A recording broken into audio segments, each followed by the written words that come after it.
오늘은 생명의 삶 7월 19일자 출애굽기 40장 34절에서 38절 말씀을 가지고 하나님의 임재와 동행을 지속해서 누리는 성도라는 제목으로 말씀의 은혜를 나누기 원합니다. 오늘 말씀은 성막의 완성과 하나님의 임재를 나타내고 있습니다.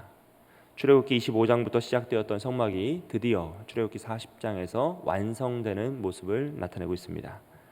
성막의 중요성은요, 이 세상에 최초로 하나님이 임재하시는 특정 장소가 만들어졌다라는 것이죠. 하나님은 늘 제단을 쌓을 때마다 임재하셔서 그 제사를 받으시고 만나주시고 기뻐하셨습니다. 그런데 이제는 그것을 뛰어넘어서 특정한 장소에, 성막이라는 그 특정 장소에 하나님이 늘 임재하시고 함께 하신다라는 그 상징적인 구조물이 생겼다라는 것이죠. 물론 하나님은 지금도 무소부재하셔서 언제 어디서나 늘 임재하시지만 이제는 그것을 뛰어넘는 하나님이 항상 함께 하시는 장소, 그래서 그곳에 가면 하나님이 계시고 그곳에서 제사를 드리면 하나님이 나를 만나주신다라는 놀라운 축복과 은혜의 장소가 생기게 된 것입니다. 이 성막은 하나님의 말씀대로 시작되어서 출애굽한 지 2년하고 1월 1일 날 완성되었습니다. 그리고 성막이 완성된 후에 하나님은 이렇게 말씀하세요. 여호와께서 모세에게 명하신 대로 되니라. 이것이 40장에 7번 나오는데요. 19절과 21절, 23절, 25절, 27절, 29절, 32절 이렇게 7번 나오면서 이 모든 성막의 이제 건축이 감리를 통과하는 것이죠. 하나님 보시기에 합당한 건축이 된 것입니다. 이렇게 성막은 모세가 하나님께 받았던 모든 규격과 내용대로 다 완성되었어요. 그리고 이 성막의 특징은 바로 이동형의 성막이라는 것입니다. 이 이동형의 성막은 광야 생활을 하고 있는 이스라엘 백성들을 배려하시는 것인데요. 성막이 움직일 수 있다는 것, 해체했다가 다시 세울 수 있다는 것은 그것은 이제 이스라엘 백성들이 하나님께서 약속하신 가나안 약속의 땅에 도착할 때까지 하나님이 그들과 항상 그 길을 함께 하시겠다라는 놀라운 배려가 담겨 있는 것입니다. 그래서 성막은 항상 이스라엘 진영의 가장 중앙에 위치하여서 이스라엘 백성들의 모든 기준이 되었고요. 이동할 때에는 그들의 앞에서 그들을 이끌어 가게 됩니다. 이러한 성막의 완성과 하나님의 임재를 통해 오늘 우리가 생각해 볼 점은요. 첫째로 끝맺음에 대한 부분입니다. 여러분, 대나무가 마디와 마디를 통해서 성장하듯이 모든 일은 시작과 과정과 끝이 있습니다. 하나님께서 모세에게 성막에 대한 계획을 주셔서 그 성막의 계획이 시작되고요. 부살렐과 오홀리압을 통해 성막이 기구들이 만들어지는 그 과정을 통해서 그 과정이 진행됩니다. 그리고 하나님의 임재를 통해 성막이 완성되는 끝맺음이란 것이 있다라는 것이죠. 이처럼 우리의 인생 역시 하나님의 놀라운 계획과 은혜로 시작하고 이 세상에서 온전한 믿음의 삶이라는 과정을 통해 진행이 되며 또 우리가 주님의 부르심을 받는 그날 천국에서 우리의 삶은 완성되는 것입니다.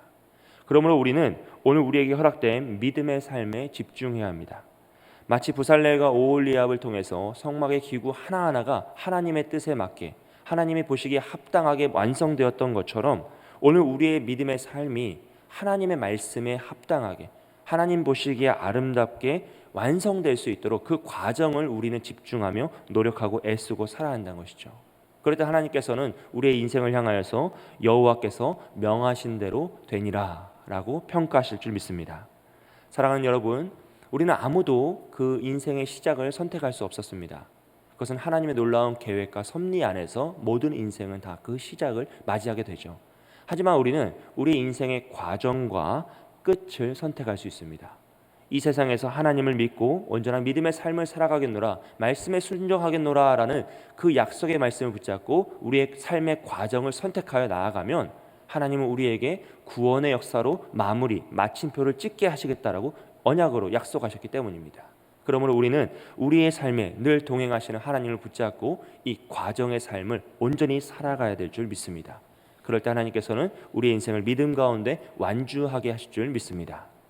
둘째로 생각해 볼 것은 진정한 완성이에요. 이 완성이란 것이 무엇이 진정한 완성일까라는 것을 고민하게 되는데요. 성막의 진정한 완성은 기구가 다 만들어지는 과정에서 완성이 된 것이 아닙니다. 성막의 완성은 하나님이 임재하실 때 그 성막이 완성되는 것이죠. 기구는 이미 그 전에 다 만들어지고 성별하고 기름을 부어서 구별되었지만 하나님이 거룩한 구름과 놀라움으로 임재하실 때, 그 영광이 나타날 때 그 성막이 드디어 완성되더라라는 것입니다. 사실 오늘 완성된 성막은 애굽에서 이스라엘 백성들이 보았던 신전과는 비교할 게 아니죠. 가나안 백성들이 섬기던 우상의 신전과도 비교할 것이 없는 초라한 천막일 수 있습니다. 하지만 하나님은 그 성막을 기뻐하시며 임재하셔서 그 성막의 완성을 인정해 주시다는 거죠. 왜 그렇습니까? 하나님이 원하시는 것은 더 크고 화려한 신전이 아니라 하나님의 말씀대로 지어진 천막인 텐트인 성막이었다는 것이죠. 결국 하나님께서는 우리에게 원하시는 것도 마찬가지라고 저는 생각을 해요. 오늘날 교회에게 원하시는 것, 그리고 믿음의 성도에게 원하시는 건 역시 더 크고 화려한 믿음의 삶, 더 크고 화려한 교회의 건축물이 아니라 정말로 하나님의 말씀에 합한 삶, 하나님의 말씀의 복음이 살아있는 그 교회를 하나님이 더 원하실 거다라고 확신합니다. 여러분, 오늘날 교회가 얼마나 더 크고 멋지게 세워졌느냐는 중요한 것이 아닙니다.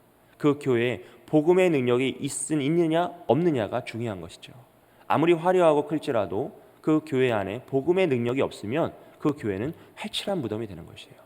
하지만 아무리 초라한 천막일지라도 그 교회에 복음의 능력이 살아있고 복음의 능력이 있으면 그 교회는 하나님이 원하시는, 기뻐하시는 하나님의 집이 되는 것이죠. 여러분, 이것은 오늘 우리의 성도의 삶 역시 마찬가지라고 생각이 됩니다. 우리가 아무리 화려하고 부유한 삶을 살지라도 우리의 마음속에 온전한 믿음이 없고 구원의 확신이 없다면 그 인생은 얼마나 초라한 믿음의 삶이 되겠습니까? 얼마나 불안하고 두려움에 떠는 삶이 되겠습니까? 하지만 우리가 부족할지라도, 연약할지라도, 가진 것이 없을지라도 우리 마음 가운데 하나님을 향한 확신과 믿음이 있다면 우리는 그 삶을 통하여서 진정한 완성으로, 하나님이 기뻐하시는 믿음의 삶으로 나아갈 수 있다라는 것입니다. 그리고 하나님은 오늘도 그런 믿음의 삶을 살고자 믿음을 품고 있는 사람을 찾으시고 복음의 능력이 있는, 복음을 소유하고 있는, 복음을 전하고 있는 교회를 찾고 그들을 통해 역사하실 줄 믿습니다. 세 번째로요, 하나님의 임재와 인도하심입니다.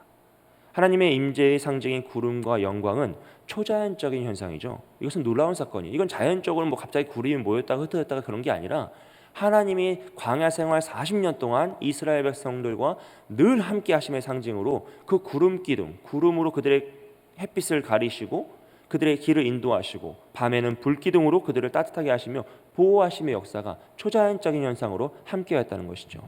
이 구름의 이제 효과가 굉장히 큰데요. 첫째는 가시적인 효과가 있고요. 두 번째는 심리적인 효과와 또 세 번째는 기능적인 효과들이 있습니다. 이것을 이스라엘의 입장에서 한번 생각해 보세요. 이스라엘 입장에서 보면 성막에 구름 기둥이 쫙 꽂혀 있는 거죠. 그럼 얼마나 멋있어요. 첫째는 너무 보기가 좋고, 두 번째는 그 초자연적인 자연적인 현상 앞에서 하나님이 지금 이곳에 계시는구나라는 것을 확신하게 되는 거죠. 여러분, 그 확신이 있으면 우리는 어려움의 길을 선택할 수 있지 않습니까? 여러분이 오른쪽을 할까 왼쪽을 할까 고민하고 있는데 이것을 선택할까 저거 선택할까 애쓰고 막 기도하고 고민하고 있는데 갑자기 구름 기둥이 나타나서 그 방향을 정해주고 그 길에 서 있다면 그 길이 아무리 고난의 길일지라도 그 길을 걸어가는 것은 어려운 게 아니에요.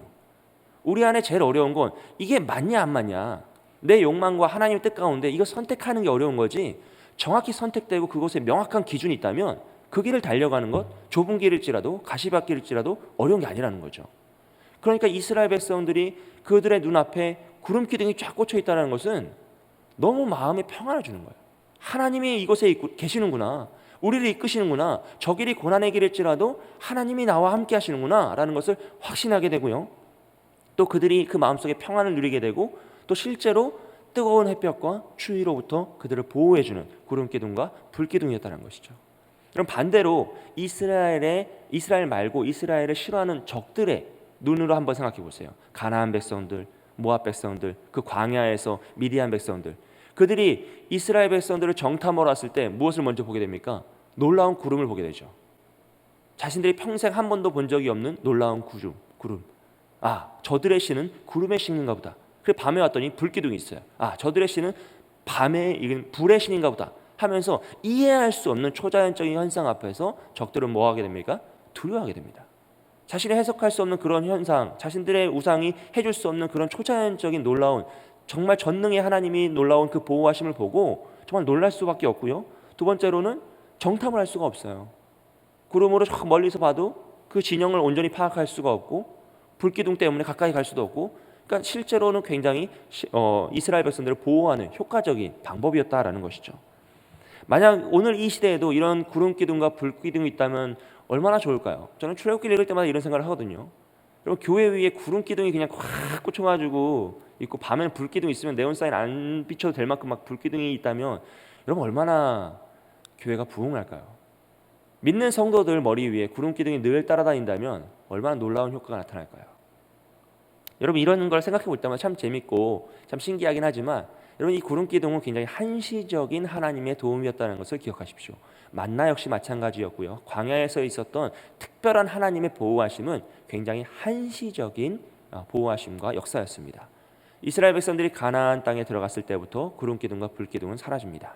만나도 내리지 않고요. 그들의 옷과 신발도 다 닳고 헤어지기 시작했습니다. 결국 하나님은 그들을 구원하셔서 언약을 지키시기 위해 그 민족을 살리시기 위해 광야라는 척박한 땅에서 놀라운 기적으로 그들을 보호하신 거죠. 그리고 그들이 이제는 일상의 축복 가운데 온전한 믿음의 삶을 살아갈 수 있을 때 그 특별한 은혜를 거두시고 그들이 일상 가운데 자신의 삶을 살아가는 축복을 통해 인생을 영유하게 나아가게 하셨다라는 것입니다.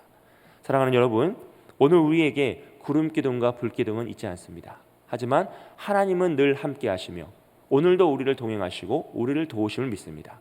하나님이 구름 기둥과 불 기둥으로 이스라엘 백성을 도우셨던 것처럼 만나와 메추라기로 그들을 입히시고 반석에서 물을 내어 그들을 먹이셨던 것처럼 오늘 우리의 삶에도 하나님은 항상 함께 하시며 구름 기둥과 불 기둥처럼 우리를 눈동자와 같이 지키시고 만나와 메추라기를 통하여서 우리를 먹이시고 우리가 목말라 쓰러졌을 때에는 우리의 영혼을 해결할 수 없을 때에는 생명의 반석이신 예수 그리스도 안에서 생명의 물이 나와 우리에게 생명의 영생수를 주시는 줄 믿습니다.